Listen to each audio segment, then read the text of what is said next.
It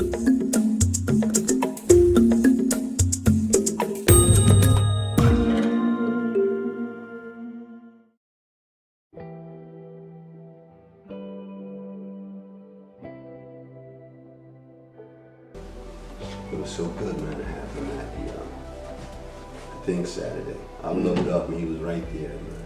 Good, good. How's everybody doing? My name is Minister Floyd, aka Church Dude 2020.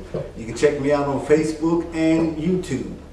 I'm doing an interview today with my pastor, Willie Francois of Pleasantville, New Jersey, and Mayor, if I said that right, hopeful, Tony Davenport. So we want to take time to bring some issues out that you may not understand or be aware of. So first I'm going to start with my pastor, and I want him to specifically talk about some of the issues that faces Pleasantville. And then we'll close out with our new mayor of Pleasantville, Tony Davenport. Thank you, Minister Tyrone, for gathering us in this way and offering this opportunity to think deeply about some of the issues that are plaguing our city. Although Pleasantville is a smaller town, it has big city problems.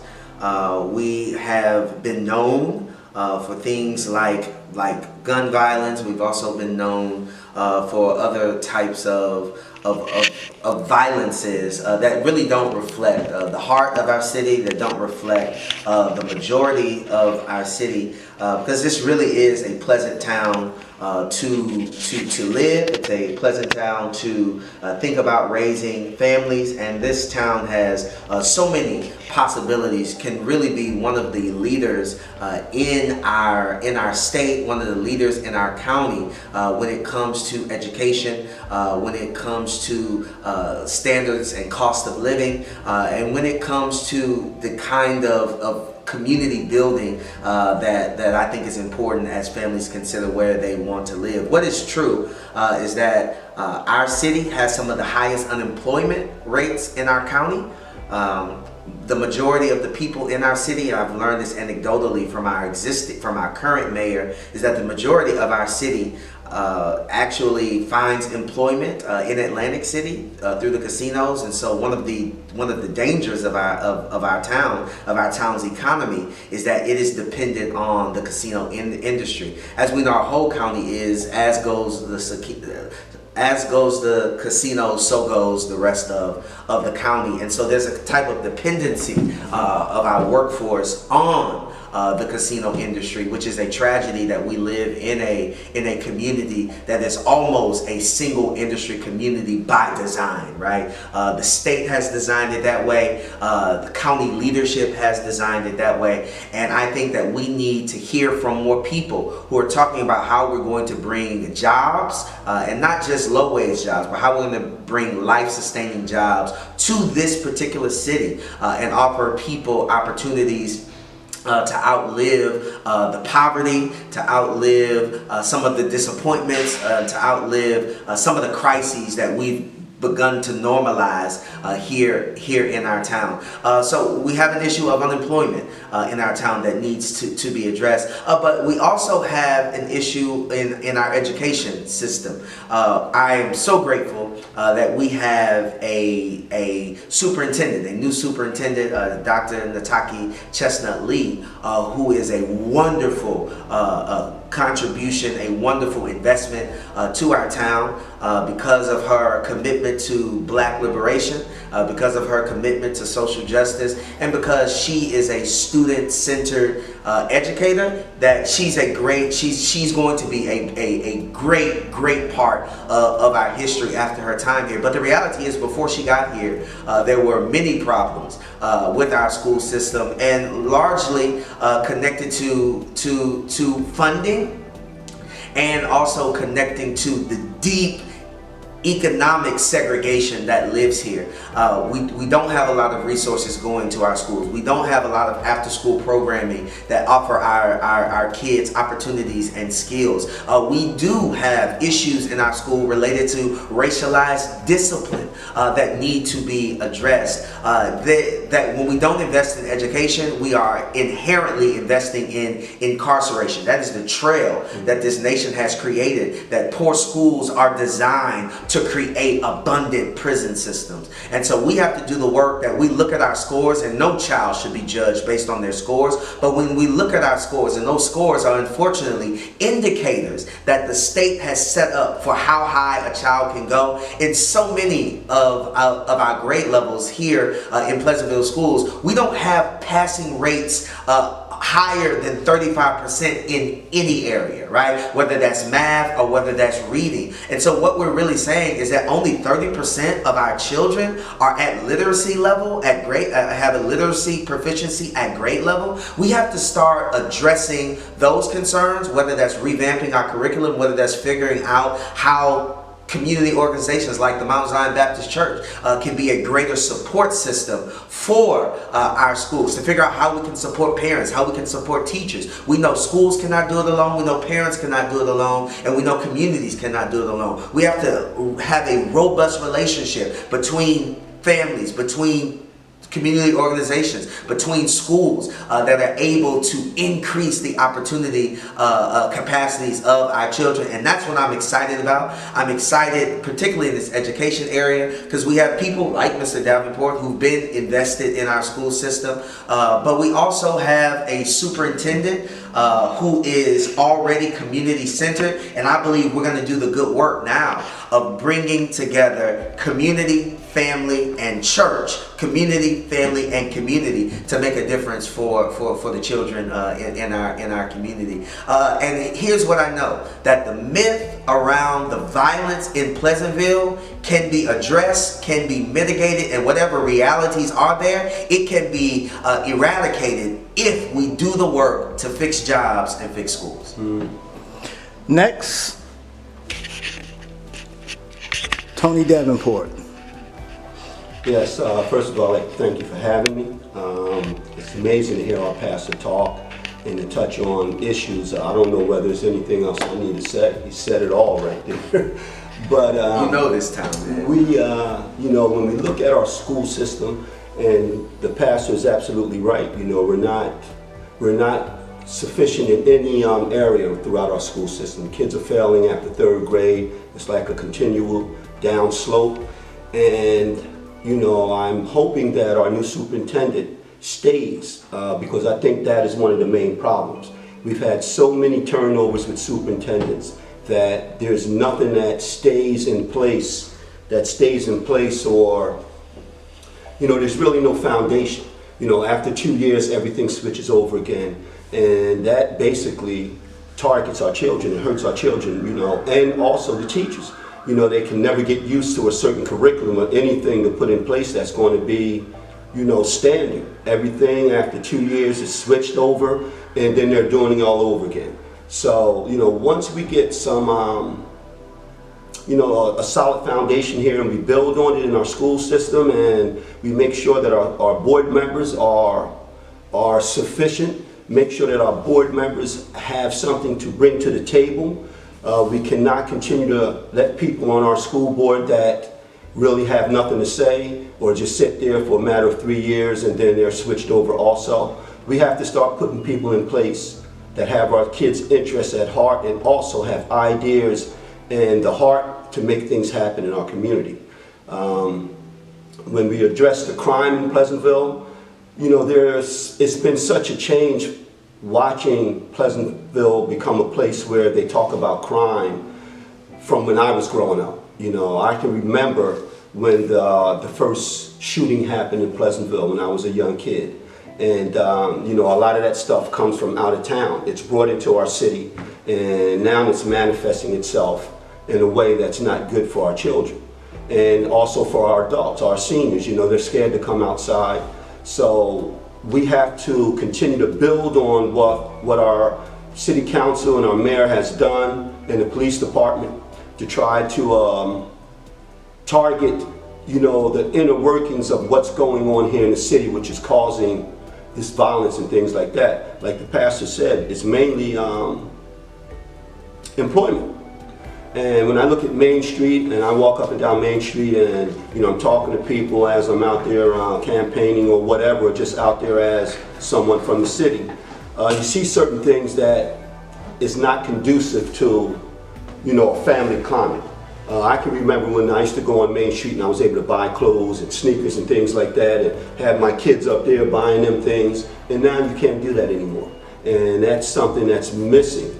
So I think as mayor, one of my goals is to make sure that we bring big business. We need to bring something tangible into Pleasantville. We need to bring something that's going to bring in jobs, you know, and revitalize Main Street. You know, why can't we have a Modell's or a, you know, a big, you know, clothing store there where the pastor and myself can go up there and buy shoes or whatever. You know, it's time that we're able to go as a community of color and to have a place where we can sit down and have a good meal amongst the people of the community. You know, that kind of thing is missing in Pleasantville, and it used to be here. So to watch the things that keep a community together slowly be taken away. You know, I've watched our playgrounds being shut down. That was one of the first things that they did in Pleasantville to tear the community apart. They shut down the playgrounds. Then they stopped, you know, the places where we had to go to commune and sit down and talk. You know, we look at a situation where, you know, everybody has a right to believe in church, but, you know, we have like a overabundance of churches in the community, which is basically running down our tax revenue. So, you know, there are a lot of things that we have to tackle as a community, and as a mayor, you know, I think those are some of the best, you know, things that we need to look at. Like I said, you know, we have to continue to work with our police department to make sure that we make this place safe, number one. Then there's bringing in big business to make sure that our tax ratables, you know, can help out the city. We can bring our taxes down and things of that nature. So, you know, there are some of the basic things that I feel that can be done that I have in mind that I'm already. Repeat that again. I'm sorry. We, like I said, I never stopped moving and doing what needed to be done as the chair of that committee. We kept pushing. I reached out to different companies. So we had this company come in and they sat down with us and they gave us a blanket offer that we're going to have to, as a council, you know, in the city, sit down and go over. But basically, it's offering us $30 million, you know, up front, a long-term lease. Okay, so they're not buying it from up under us. They want to lease it. So in doing that, we get it back in a number of years. They also wanted to give us a revenue every year of $250,000, basically somewhere in that area. Don't hold me, you know, to the exact numbers, anyone. You know, we're going to understand that there might be some shift in that. But, you know, when you're offering that much money up front, that will take the city out of debt and also float us for a number of years, help us lower our tax rate, I think that's a good thing. And then to also offer $250,000 yearly just to help us out with anything that the city needs to do.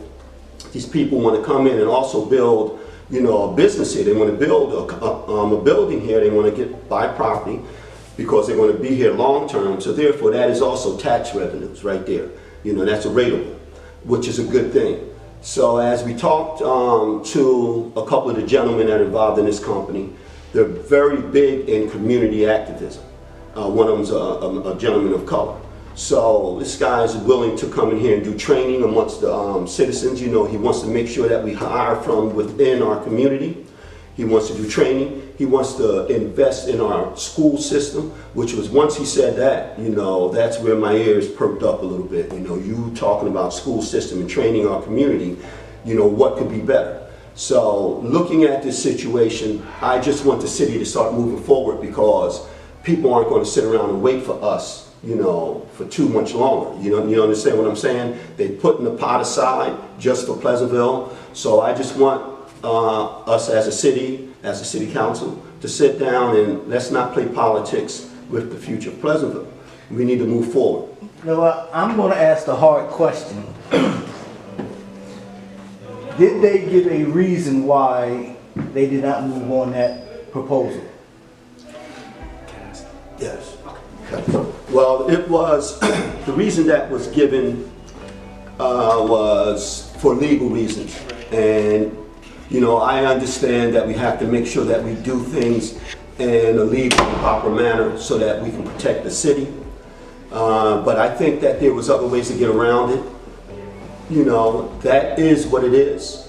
I just want for the city to not use excuses or to use politics to slow things down. Pleasantville has been stagnant for too long.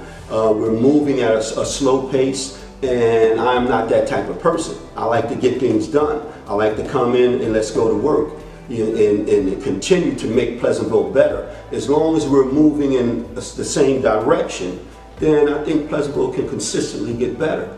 But you have to get out there and work. You can't sit around for years and years and years and nothing gets done, and then when something's there, you want to drag your feet on it. It doesn't make sense. You know, I'm a person about showing.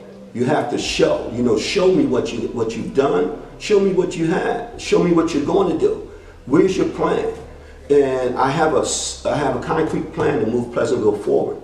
I've contacted serious companies that are looking to come into Pleasantville and revitalize the city. And I think as a councilman, that was my duty. And I know that as a mayor, you being the face of the city, your job is to get up off your backside and get to work and work for Pleasantville, work for the community. This is a community that I love. I've grown up here. I'm still kind of baffled. I understand the legal system, but are you saying that there might be legal ramifications if we decide to take, that there will be negative ramifications from a legal standpoint if they move forward on that? Not at all. I'm saying that that was the excuse. Me, myself, I'm not an attorney, but I've had attorneys tell me that that's not true. So I have to deal with that in a certain manner and look at it for what it is. You know, I think it's a little bit more political than it is that, and you know what I mean? If people want to play politics with Pleasantville's future, then that's on them. I'm not willing to do that. I think that that is the wrong approach. I don't care whether we're on opposite sides of the fence. We're all in the same town, and we should put the personal stuff aside, and we need to work together on what's best for Pleasantville. And that's all I'm trying to do. I want for us to sit down at the table, stop talking about protocol and things like that. Let's look at the legal part of it, and if we have the right to move and get this deal done, let's make it work. Let's make it happen. And then let's move on to the next deal. You understand what I'm saying? It's not about playing games. And I think anyone who does that, you know, they need to look at themselves. You know? Well, you know that the squeaky wheel gets the grease, meaning that they gonna come after you pretty hard. Are you prepared for that? Listen, you know, God has built me for certain things, and this is nothing that I haven't gone through before. You know, I've been attacked. I've been attacked on the school board and things of that nature. People try to assassinate your character and things like that. But the thing of it is that there's nothing that anyone can say about my love for my city and what I'm trying to do. So if they want to get personal, then that's on them. You know, I'm here working and trying to deal with the issues. The issues are Pleasantville. The issues are people that have been on city council for years and years and years and have done basically nothing or very little. Let's say very little. I think that anytime someone sits in a seat and basically just grows roots, you know, there's an issue there. Let me ask you a question, and you don't have to answer this. When I lived in Pleasantville, we had the Gardens Basin down there, and it was sold for $200,000. Was that with the full understanding of the public or not? Tell you the truth, at that moment I wasn't on city council. I just got on 2 years ago, and that thing was already done basically. As a matter of fact, me being a new council member, I think I voted on it one time, and I might have voted, you know, yes, when I shouldn't have. So I'm willing to, you know, stand up for my mistakes. But, you know, I was new at the time, this and that, but I've expressed myself on numerous occasions that the old high school, that's waterfront property, it's prime property. For $200,000, you know, you could have brought it and made money off it. You know, right now, you look at it, it's assessed at 1.7 million. So, you know, I'm just hoping that even though I feel that we made a mistake by selling it for such a cheap price, that what's going to be done with it is in the best interest of our city. And that remains to be seen. You understand me? Because there's a lot of issues there. And it's just, I think it's just the mindset here in Pleasantville. I don't understand it, because the same issue was going to happen with our wastewater department. You know, to sell that off for $12 million, and here you get so much revenue and stuff from it every year, and come to find out that the wastewater department and the money that we get from it keeps the city afloat in certain areas. You know, we use that money to keep things going. So why we would even look at selling it for that much? When you can get something better. Yes, and here I'm bringing something to the table that's better. And some of the people that voted yes now are saying no, we don't want to sell it. To me, you know, it's games being played. I can see where some people just don't want to sell stuff for the sake of not selling it.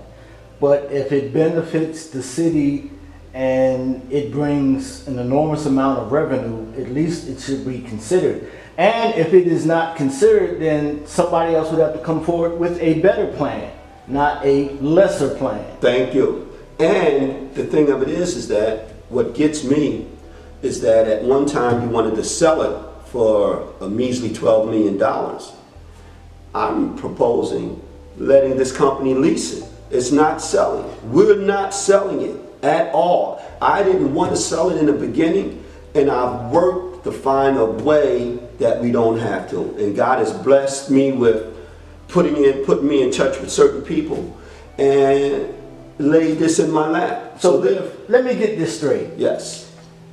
At one time they wanted to sell the water department. Sell it. But when you present a plan that's not selling it, now they don't want it. Yes. Now they don't want to sell. And when I tell them you're not selling it, this is a lease. This is what they call a concession plan. Yeah. And that's what it's made. So with the concession plan, these people can also come in, because with the lease you can't do any repairs on. It's like if you lease a car, you can't mess with that car. You have to take it back to them, right? Yeah. With the concession plan, they're able to come in and they're able to upgrade it. So not only will we be getting the $30 million up front or whatever they're going to offer us, and the $250,000 annually, we're also going to have this company here that's going to go through a whole system and upgrade it. So when we get it back, it's going to be state of the art. This is part of the agreement that they're trying to put in place. But we're dragging our feet sitting down with these people. But nobody else has presented anything close to, or anything at all. No one has anything. No one has anything. All right, we're going to wrap this up. Now, one of the things I appreciate of a Democrat is that when they make a mistake, they are willing to admit it and rectify the situation. And I appreciate you being honest enough to say that you made a mistake. Yes. But now you're trying to correct it. The problem with the Conservative Party and the Republican Party is that they're not willing to admit that they made a mistake. They will deny, and then lie, and still won't admit it. Which brings... All right, we're going to make this last session about the presidency.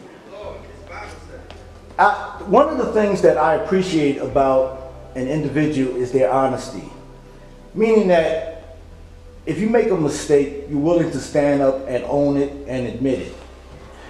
When it comes to politics, the difference between the Conservative Party and the Democrat Party is the Conservative Party will never admit that they made a mistake and will never seek to correct it and will deny. So when you, as a candidate running for the mayorship of Pleasantville, admit that there was a mistake, but what you did was you stood up for it and you sought ways to rectify the situation. Meaning that you admitted it and you're trying to fix it.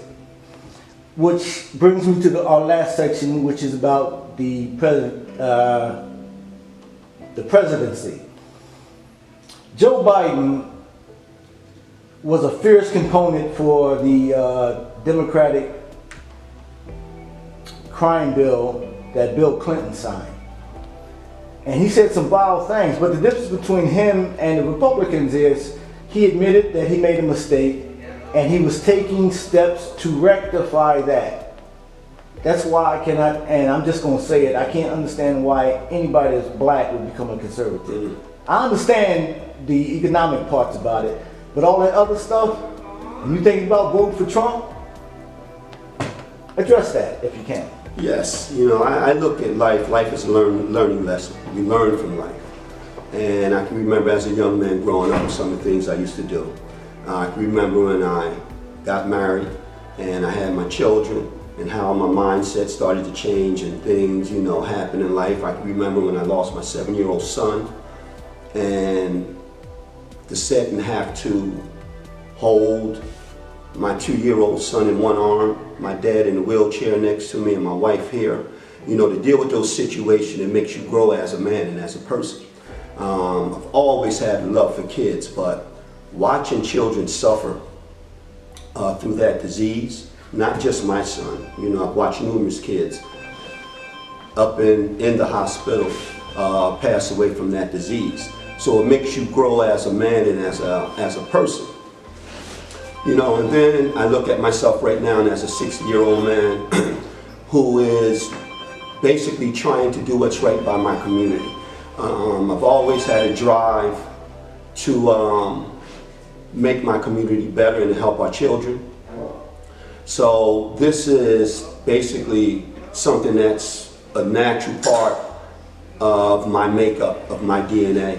And being able to look at your mistakes and say you're sorry and admit them as a person and as a man, you know, that's what life is about. That's what we're here for. We're here to learn. You know, no one's perfect, not at all. So, you know, I have a lot of people coming at me telling me that, you know, I shouldn't run, I have no right to run, that I need to let the status quo go as it is. And I just don't see it that way. We need fresh ideas in Pleasantville as well as Atlantic City because it is a black community. We can't sit back and just status quo. Yes. Things go as usual. Yes. It's time out for that. We need a fresh infusion of strength, understanding, and youth that's willing to tackle the major issues that we are facing in our communities. So we're going to close this, and I want to personally thank you for your honesty and your candor. Can I just have one more comment, Yes. Mr. Floyd? You know, me and you, we're here at this church with church members. You've watched me do some things here, Yes. you know, out of my heart, and I've stayed in the background because I don't need that attention.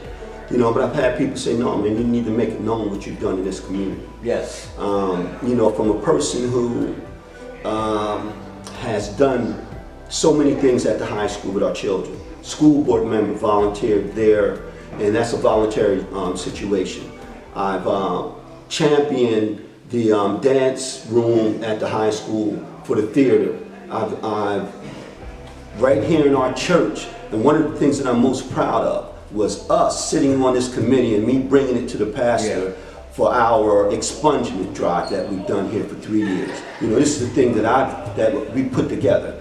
Amongst other things that we've done within the community where we fight for our people.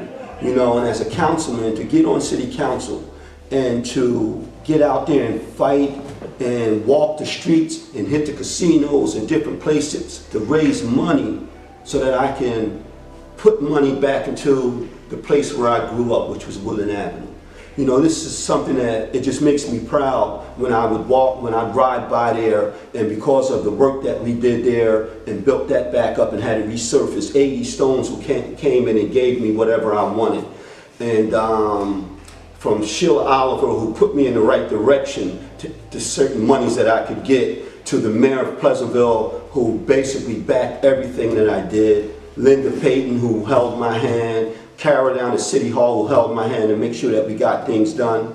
You know, that's what the community should be about. It should be about us getting together and fighting for what's best for Pleasantville. It should not be about someone thinking that they're entitled to a position. No one's entitled because you've been there for a long time. Right. No one. It's what you've done while you've been there. And in the short amount of time that I've been on city council, I've done some serious stuff. And as mayor, it's only going to get better, because we need to bring council members on there that are willing to fight and willing to work for Pleasantville. And until you're willing to get up off your backside and work for Pleasantville, you shouldn't be here. Thank you. You know it's an uphill battle. Yes, sir. You're prepared for that. Yes, sir. Okay? Yes, sir. I think you're strong. Yes, sir. I think you're young, and I think you're gifted. So I am praying for you, and I hope that things go your way. Thank you. God bless you. God bless you all out there. And please come out and vote. Column C, Davenport, and Morgan. Enjoy your day.